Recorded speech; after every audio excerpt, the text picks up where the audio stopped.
What's up, guys? Welcome back to another video, and today we are going to be talking about Black Clover episode 76.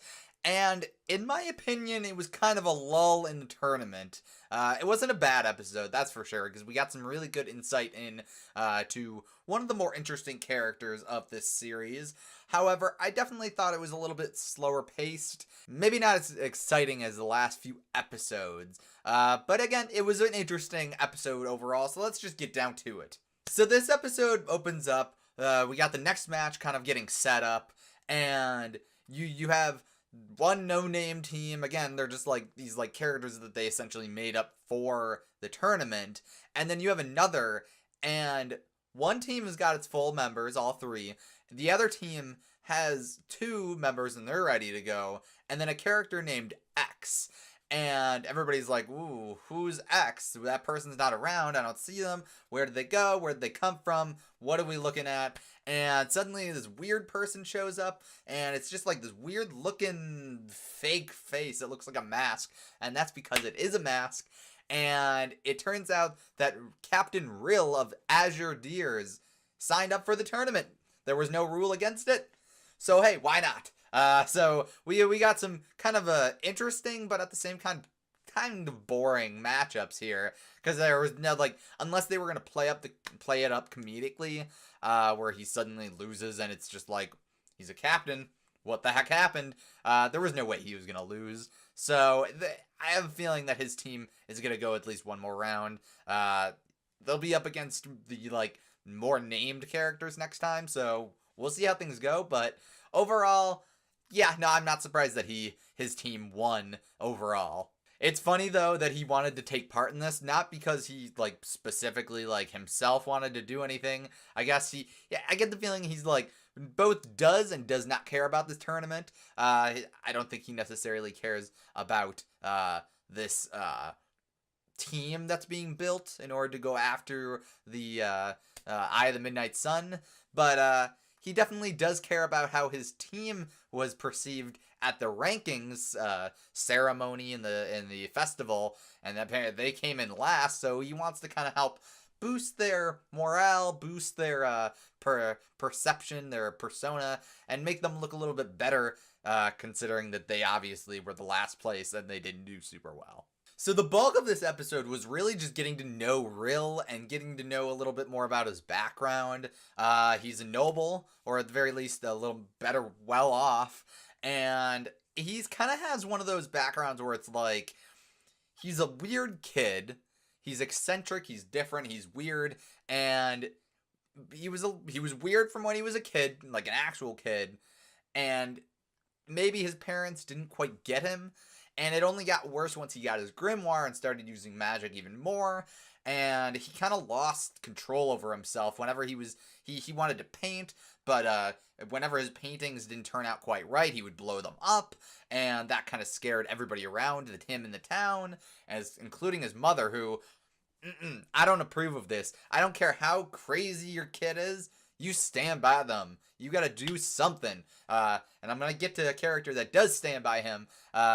But she's crying. She is just like, she's wishing he wasn't born, and that's an awful thing to say. I don't care who you are. It's not cool. So he's kind of turning into this monster of sorts. He's lost sight of what's really important. His eyes are kind of glossed over. He's a little disappointed in himself too. He doesn't have a purpose at this point. So it's just, he doesn't quite get what he's supposed to be doing. None of his paintings are turning out the way he pictures them.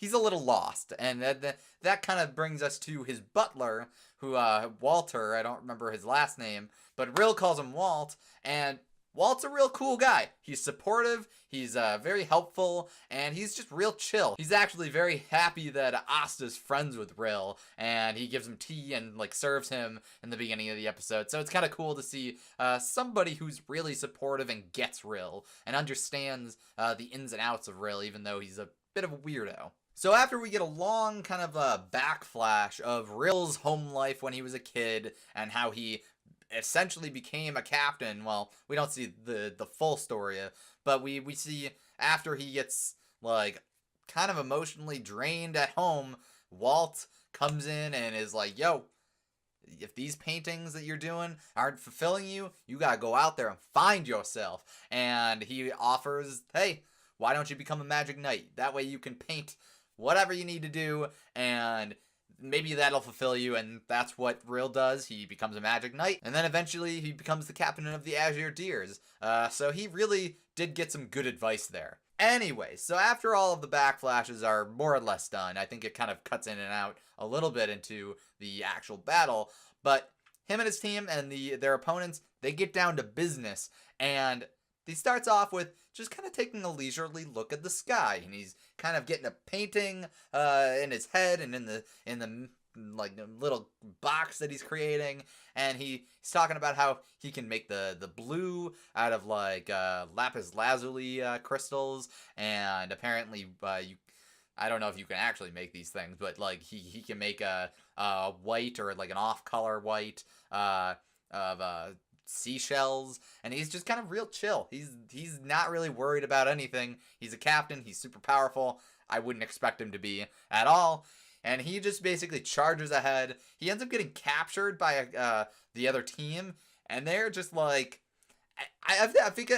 So here's the thing. So he's a captain. So everybody's going in this with two sets of mind. One, either he's gonna wreck them all, or two, he's kind of a weirdo. So maybe he's just gonna like not care, and it's gonna be weird, and he's gonna lose. So when he gets captured, everybody's a little confused. That doesn't last very long. The two of the members send out their attacks. One's got ice magic, the other one's got fire magic. And it's very clear from this battle that really Rill's like canvas needs to be a battlefield or the world itself, because even the small like actual canvas was just not enough for him, and that's why he was blowing stuff up and kind of having a hard time when he was a kid. But now that he's a magic knight, and especially a captain, the world is his painting. So his magic is also very interesting because it's painting magic, and it's basically his ability to turn other people's magic into paint, and then he can use that paint to replicate at least their not the actual spell that they're using necessarily, well maybe, but at least the attribute. So like in this case, he's got ice magic and fire magic coming at him. So he turns those into water and fire magic and flips them, so it's like fire going after the ice, water going after the fire, and he turns it on his opponents. Which is a really cool and interesting magic. It seems like a limitless kind of thing, because if it's not only the attributes that he can reflect back at his opponents, but he can also kind of make up some stuff himself, it seems like it's real loosey-goosey with how his magic can work and what attributes his own magic can take on. So it's really cool. I'm interested to see more of his magic as we go forward. In any case, those two get taken out, and his other teammates come down and are just like, yo, hey, how's it going? We're still here too. One of them takes out the final member of their opponents and takes out the crystal, and they're just like, yeah, okay, I guess we won. Meanwhile, Rill is obsessing over his canvas, which is two giant, globs of paint or something like that. And just on the ground, and he's like he's trying to dissect it and be like, oh, does this look good? And whatnot. He's a painter. He's an artist. He's going to have an eye for it. So he's really kind of dissecting his own work there.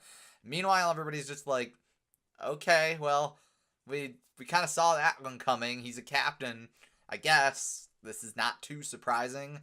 Yeah, I don't know.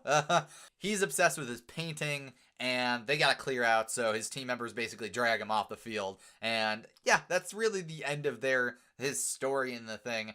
It's just a very interesting story overall. Again, it's not the most exciting episode, it's not the most fast-paced episode, but it was cool to see a little bit more about a captain specifically, and Rill even more specifically, just to see what makes him tick, why he is the way he is, or at least how he got to where he is now.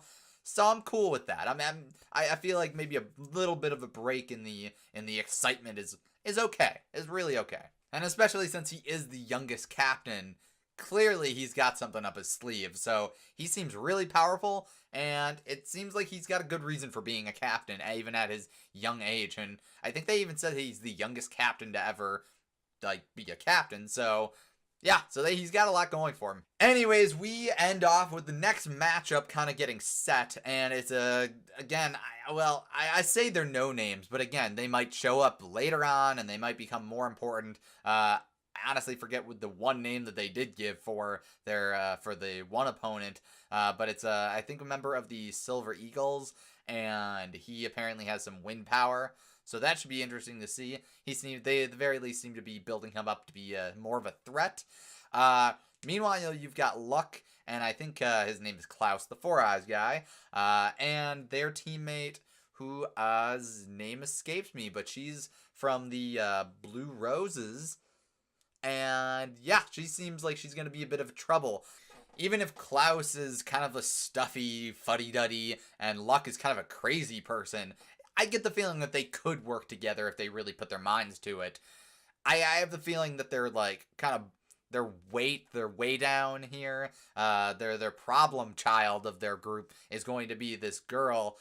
She seems a bit like she doesn't have a very high opinion of them, either of them, even though, well, okay, so Luck, fine, but Klaus, you'd think that she would think, oh, maybe he's at least good at magic.